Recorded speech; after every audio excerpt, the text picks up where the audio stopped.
donde más se consume.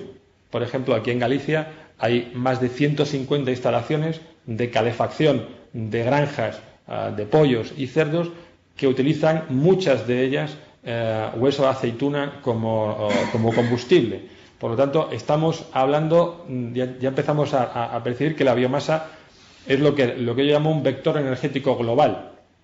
Esa es la principal diferencia con respecto a las otras fuentes renovables.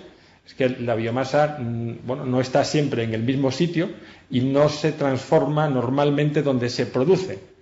El sol lo tenemos que aprovechar donde aterriza y el viento por donde pasa. La biomasa no necesariamente hay que aprovecharla y es incluso óptimo aprovecharla donde se produce. Y eso es un elemento fundamental a la hora de entender el sector de la biomasa y de lo que él podemos esperar, ¿no? Aquí tenemos otro tipo de biomasa que se produce en una segunda fase del ciclo de producción del aceite, que es el orujillo. Esta es una biomasa de peor calidad, pero que también lleva algunos años recorriendo muchos kilómetros. Hay instalaciones de ecocombustión en Bélgica o en Inglaterra que están utilizando grandes cantidades de esta biomasa que se está exportando pues desde zonas muy alejadas de los puertos en las sierras de Jaén, se transportan hasta esos puertos, se meten en un barco, se llevan hasta Bélgica y allí se transforman en energía, ¿no? Y ese potencial de biomasa que está saliendo nos está enseñando algo, ¿no? Y es que la biomasa es un vector energético global y si eso no lo entendemos en el diseño de nuestros proyectos y en el diseño de las políticas de apoyo al desarrollo de la biomasa, pues perderemos una parte importante del potencial de biomasa que tenemos en nuestro país. Otro tipo de biomasa secundaria, la que se genera en destilerías, asociada a la producción del vino y de derivados del alcohol, una biomasa también de bastante calidad, con muy buenas condiciones para su transformación energética, biomasa de cáscara de almendra. Todas estas biomasas además tienen una característica muy específica, y es que son extremadamente estacionales. Casi toda la biomasa asociada a los procesos agrícolas pues se producen en un corto periodo de tiempo, lo cual es un elemento muy importante a la hora de analizar las fórmulas más adecuadas para aprovechar ese potencial de biomasa. Otro tipo de biomasa, de biomasa primaria, es la que se genera, lógicamente, en las actividades forestales. Aquí tenemos algún ejemplo de maquinaria específica de aprovechamiento de residuos generados en actividades selvícolas y aprovechamientos forestales. Las principales fórmulas de producción o de tratamiento de esta biomasa nos la presentan o bien en fardos, es decir, en unidades donde se ha compactado el residuo forestal, que vemos aquí en la esquina inferior izquierda, aunque igual no se ve demasiado claro, pero esto es un fardo hecho con restos de ramas. Esto concretamente es una empacadora que produce fardos cilíndricos trabajando en la Sierra de Cazorla, y el otro sistema más habitual pues es el residuo forestal, transformarlo en astilla, en monte, y a partir de ahí pues iniciar la cadena logística de transporte, almacenamiento y posterior transformación energética.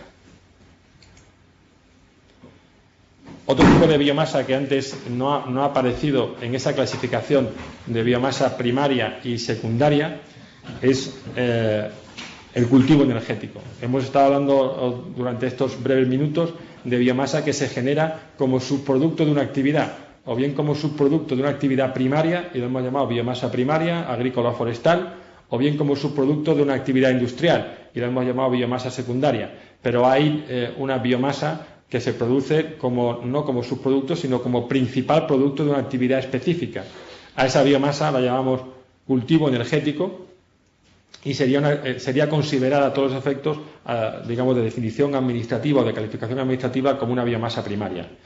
Cultivos energéticos, pues es un campo amplísimo de trabajo desarrollado además durante los últimos 15 años, tanto desde el ámbito público como desde el privado, por distintas entidades, y con resultados pues bastante yo diría que dispares y dispersos también en nuestro país. Todavía no hay un conocimiento, digamos, suficientemente maduro sobre los cultivos energéticos, pero es un camino sin duda que hay que andar. Aquí hay algunos ejemplos de especies que se han utilizado, como la Brassica carinata o el cardo, Stephanella cardunculus, desde hace, pues yo conozco las primeras experiencias de hace más de 15 años.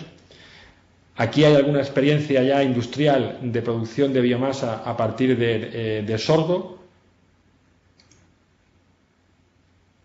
Eso serían especies llamadas agrícolas o especies no leñosas con ciclos de producción anuales, aunque en realidad, me permitís un instante, volvemos al anterior. Este sorgo que veis aquí es un sorgo de producción plurianual, se le pueden dar hasta 3 cortes por campaña y hay experiencias donde hemos tenido plantas produciendo durante más de 3 años.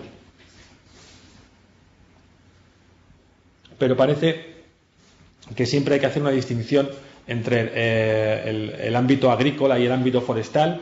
Yo creo que cada vez son ámbitos más difusos y que cuando hablamos desde luego de producción de energía están totalmente difuminados. Es decir, no hacer diferencias entre una especie leñosa con un ciclo más alto, o sea, un ciclo más largo o más corto. Cuando hablamos de especies leñosas como la que aparece aquí, esto es una parcela de Salis plantada en el Reino Unido, donde en los últimos 5 años ha habido un crecimiento espectacular de la superficie de cultivo energético. Pues como digo, aquí estamos hablando de especies leñosas que, bueno, pues históricamente se considerarían especies forestales, y lo son, pero que estamos hablando de ciclos de rotación pues de menos de 2 años, con lo cual nos estamos acercando ya mucho, digamos, estamos difuminando mucho la frontera entre la biomasa agrícola y la biomasa forestal. Este tipo de producción de biomasa tiene bueno, pues una serie de ventajas muy claras, yo creo bastante obvias con respecto a la producción de la biomasa como subproducto, y es que bueno, pues está controlada, está integrada dentro de la cadena de producción de la energía, y es un factor de estabilidad dentro de la estructura de suministro de una planta de biomasa. Por tanto, es un elemento fundamental a la hora de analizar el potencial de biomasa de un entorno. ¿Cuánta cantidad de cultivo energético podríamos producir en condiciones ambiental y económicamente viables? La biomasa como energía renovable, que es otro de los puntos que comentábamos al principio. Bueno, pues prácticamente ya lo había resumido anteriormente. Al final la biomasa lo que está haciendo es, de una forma eficiente y además muy antigua, pues captar energía solar y acumularla en los enlaces de carbono de su materia orgánica, y después pues lo que nosotros pretendemos es utilizar de la forma más eficiente esa energía acumulada en esa materia orgánica. Y hacerlo de la forma más eficiente, ¿por qué? Porque en realidad, si aprovecháramos el potencial de biomasa que de forma habitual se desperdicia en las distintas actividades que se desarrollan tanto en el ámbito primario como industrial, pues estaríamos ahora mismo con unos niveles de aportación de la biomasa al mix de renovables pues muy superiores, varias veces superior a los que tenemos ahora mismo. Pues aquí tenemos ejemplos claros que a todos los que nos gusta el campo pues vemos todos los años: la quema de rastrojos de cereales, la quema de prácticamente el 90% de esas 4 millones de toneladas de poda de olivar que comentábamos anteriormente, etcétera. Entonces, pasar de este ciclo de transformación inútil del CO2 a este ciclo de transformación útil, donde tenemos un balance de CO2 nulo, es el objetivo. Es el objetivo de los que estamos en este sector. Creo que aquí vamos, si me permitís, hacemos un inciso, porque en general muchas veces aparece la pregunta cuando estamos en foros, bueno, pero la biomasa realmente estamos emitiendo CO2 a la atmósfera. No estamos reduciendo el nivel de emisiones de gases de efecto invernadero, tal. Bueno, el balance de CO2 de la biomasa es nulo y tiene que ver también con lo que comentábamos antes cuando hablamos de biomasa que tiene una generación cercana en el tiempo, es decir, que tiene un ciclo de transformación corto. ¿Por qué? Porque el aporte negativo de CO2 a la atmósfera es el que se realiza desde un depósito que no está dentro del ciclo de la biosfera. Es decir, cuando sacamos carbón de una mina o sacamos petróleo de un pozo, ese CO2 que aportamos a la biosfera estaba fuera del ciclo biológico en la escala temporal que medimos normalmente. Cuando hacemos la transformación de la biomasa que aquí estamos explicando, esta transformación se va a producir de cualquier manera. Es decir, si esta biomasa la eliminamos así, de forma ineficiente, estamos emitiendo CO2 a la atmósfera. Pero si no la eliminamos y dejamos que el proceso de los distintos procesos de degradación de la biomasa natural se produzcan, igualmente el CO2 vuelve a la atmósfera. Pero ese CO2 va a volver a ser fijado por el mismo sistema vegetal que ha producido esa materia orgánica que nosotros hemos aprovechado. Entonces es importante que tengamos claro que el balance de CO2 en el aprovechamiento energético de la biomasa es un balance nulo. Y por tanto, cuando generamos energía a partir de la biomasa, estamos reduciendo el nivel de emisiones de gases de efecto invernadero en la medida en que estamos dejando de utilizar combustibles fósiles para producir esa energía.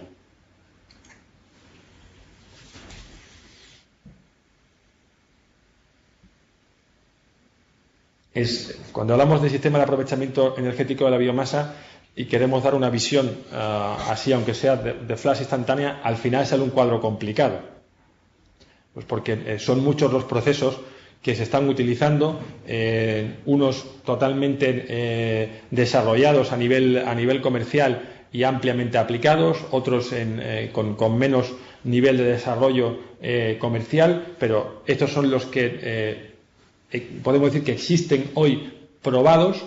Métodos químicos y métodos bioquímicos es la diferencia habitual que se hace sobre los procesos y tecnologías para el aprovechamiento de la biomasa. Dentro de los métodos químicos, combustión, gasificación y pirólisis, y a partir de ahí, en realidad, pues las fórmulas son muchas y las variaciones sobre estos temas también son abundantes. Para la generación de energía eléctrica, la combustión es hoy la tecnología claramente más impuesta, la más ampliamente utilizada, y siempre pasa por la producción de vapor. Aquí podríamos utilizar también los ciclos orgánicos de Rankine, donde no se produce el vapor, sino que se utiliza, se produce vapor, pero no de agua, con otro tipo de fluido, pero al final es combustión. Y cuando hablamos de producción de electricidad, es prácticamente la combustión la que tiene más de un 90% de la cuota tecnológica.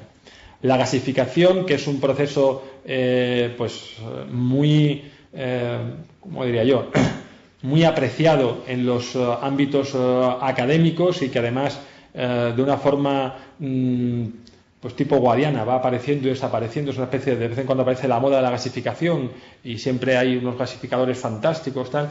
Bueno, pues se utiliza bastante en otras latitudes, sobre todo para aplicaciones térmicas. Sin embargo, cuando hablamos de producción de energía eléctrica hay unos problemas importantes para utilizar este gas de gasificación que se obtiene aquí.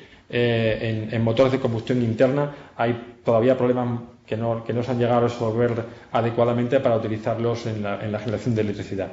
Y en cuanto a la pirólisis, pues es un sistema conocido hace muchísimo tiempo, pero que tampoco tiene una aplicación realmente muy amplia en la generación eléctrica y tampoco demasiado en la energía, en la generación térmica. Y en cuanto a los métodos bioquímicos, sistema de digestión anaerobia, de fermentación alcohólica, sobre todo la digestión anaerobia se está más centrada y más aplicada en los residuos generados en la industria ganadera. Y ahora, para hablar, y creo que ya muy brevemente, del potencial de recurso en España, aquí con esta imagen he pretendido plasmar así rápidamente lo bonito que quedan los estudios de potencial de biomasa. Mi primer trabajo profesional en este sector, hace ya pues más años de los que ya me gusta reconocer a veces, fue específicamente en este área, ¿no? El desarrollo de sistemas y de algoritmos para la aplicación a los sistemas de información geográfica en la evaluación de recursos de biomasa. Entonces, pues acabas obteniendo unos mapas que pueden ser muy bonitos y muy didácticos, ¿no? Donde al final, si lo haces bien, pues defines o utilizas un concepto que llamamos la densidad energética superficial, es decir, cuánta energía hay en un área determinada, porque ese va a ser además el parámetro que va a definir más el coste de aprovechamiento de esa biomasa. La biomasa es un recurso disperso, excepto cuando se produce como subproducto o se genera como subproducto de una actividad industrial, que se produce donde está la industria.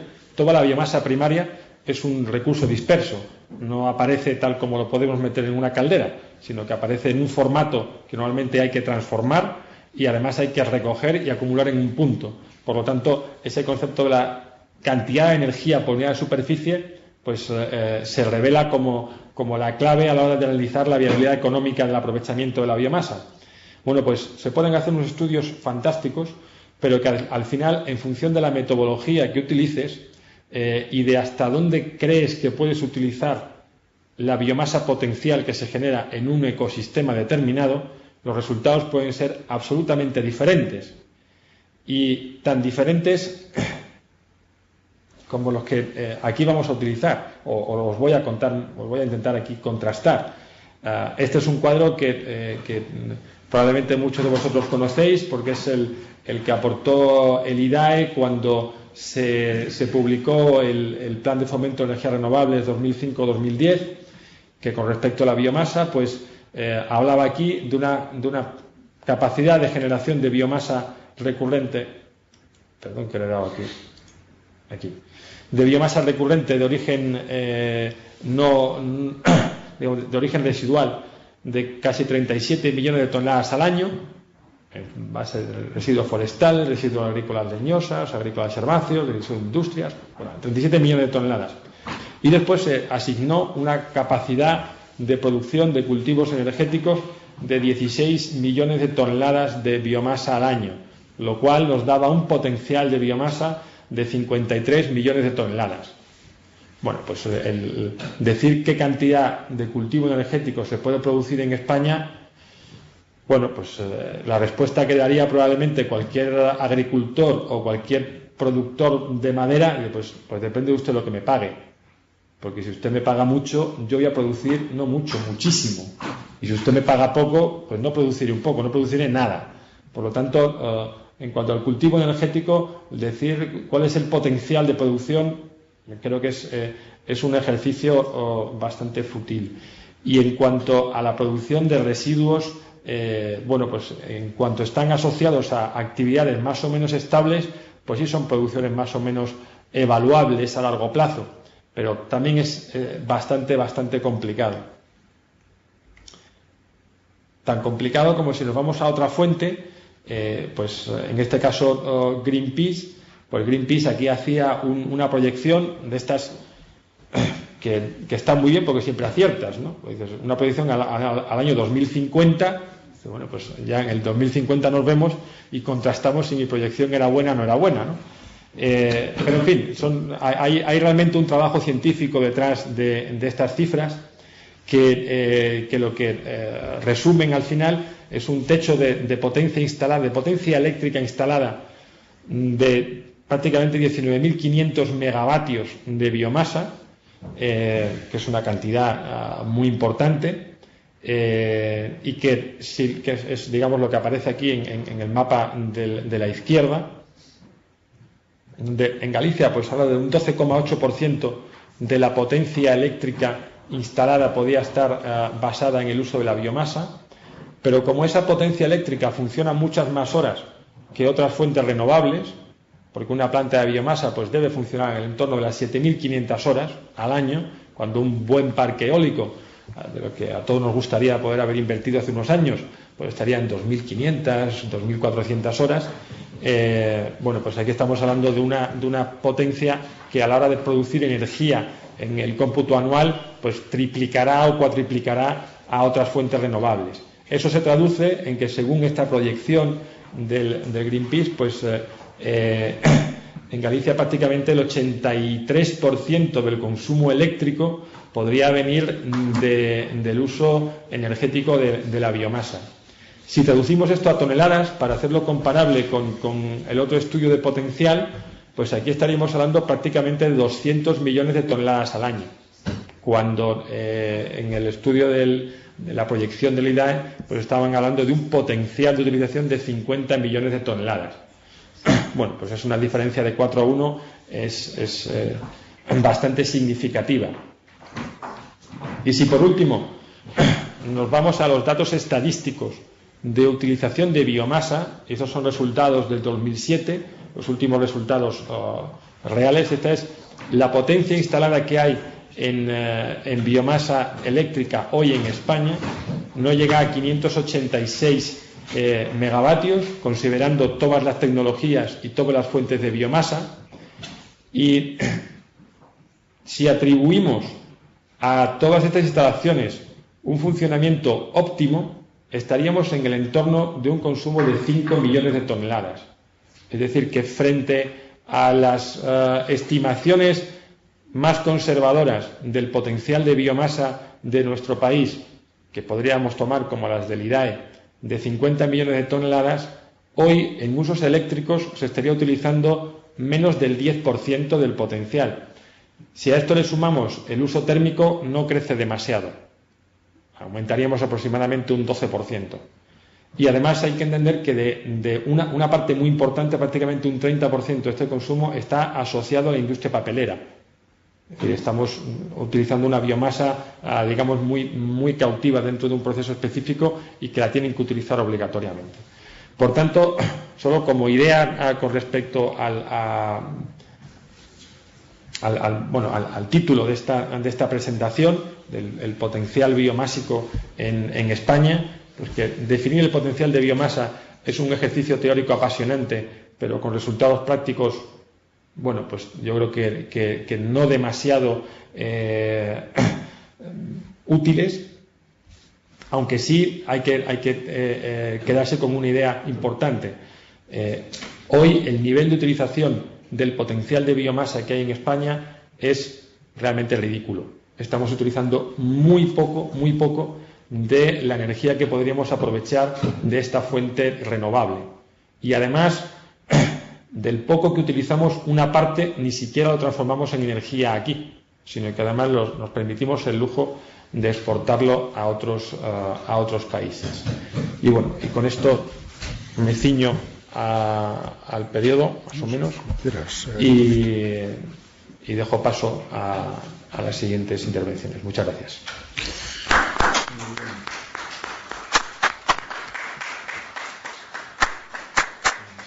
Muchas gracias, Emilio. Yo creo que vamos a proceder como esta mañana y dejar el turno de preguntas para la mesa redonda, y así vamos ganando en cumplimiento del programa. Pues Daniel Adamisa. Es una entrevista para la tele. Bueno, pues esto no estaba contemplado en el programa. Bueno, pues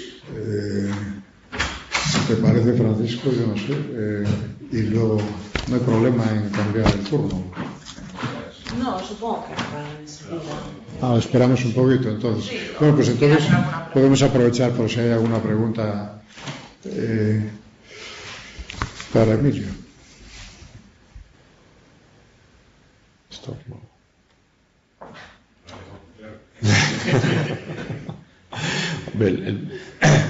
El problema yo creo que está en que teniendo un potencial como el que tenemos en nuestro país, pues el identificar correctamente cuáles son las barreras para aprovechar ese potencial y ser capaz de articular los mecanismos necesarios para superar esas barreras, pues ese es el reto, ¿no? Y además es un reto en el que no es nada simple, no es nada fácil.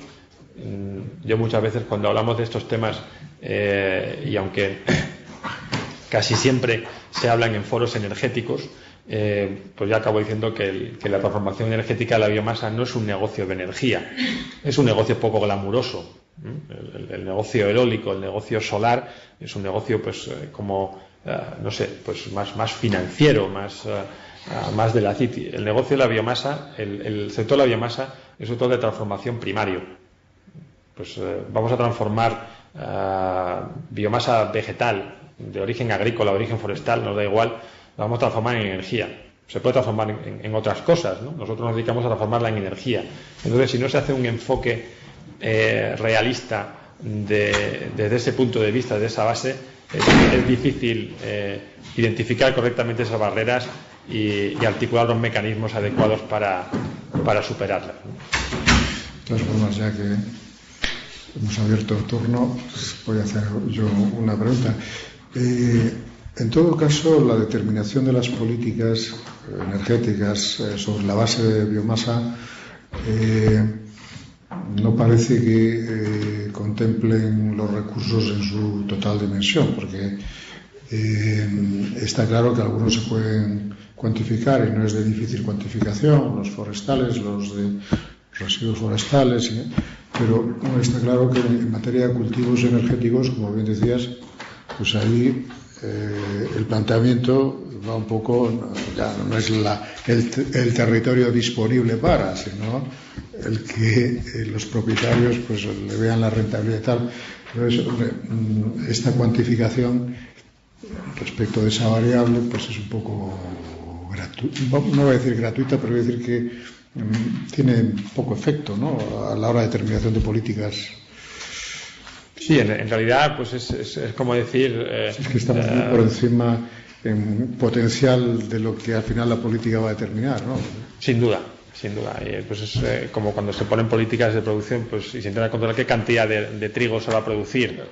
Bueno, pues mire usted, pues depende de lo que el mercado vaya definiendo. Pero sí hay un elemento diferencial con respecto a la producción de biomasa para la aplicación energética y la producción de biomasa para cualquier otro tipo de aplicación.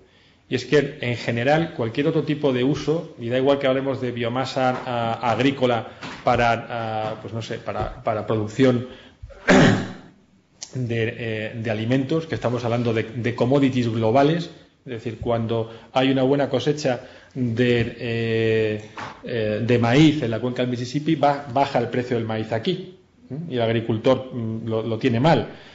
O cuando hay un vendaval en el sur de Francia y se caen árboles al suelo, se paran los aserraderos en Galicia y de repente el precio de la madera no es que baje, es que no hay precio para la madera, no tiene salida la madera. Entonces, cuando la biomasa va a ese tipo de commodities globales, pues el productor está normalmente al albur de esas oscilaciones que están muy lejos de su control, extremadamente lejos.